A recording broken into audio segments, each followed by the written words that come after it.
ciro. Carruurtu waxay yeelan doonaan ciro. Waa maalin ay yeelan doonaan carruurta yaryar ciro. يوم يجعل الولدان شيبا بuu Rabbi tabaaraka wa tacaala leeyahay. Waa maalin ay yeelan doonaan carruurta yaryar ciro.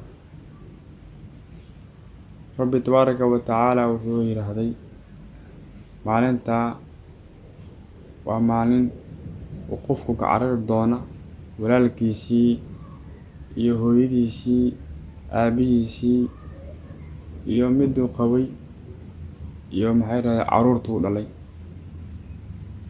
Sababtu Rabbi tabaaraka wa tacaala wuxuu yiri sababtuna waxay tahay dhib waxa uu filan tiis. Mashaqi dhib waxa ku filan tiisa deeqdo Rabbi tabaaraka wa tacaala leeyahay. يوم يفر المرء من أخيه وأمه وأبيه وصاحبته وبنيه لكل امرئ منهم شأن يغنيه. Marktiisa ku filan buu Rabbi tabaaraka wa tacaala yiraahday. Maalintaas waa maalin oo midda wax nuujinaysa ay iloobi doonto. Midda uurka sidana ay dhigi doonto uurka. Dadkan loo maleyn inay sarqaansan yihiin mana aha dad sarqaansan.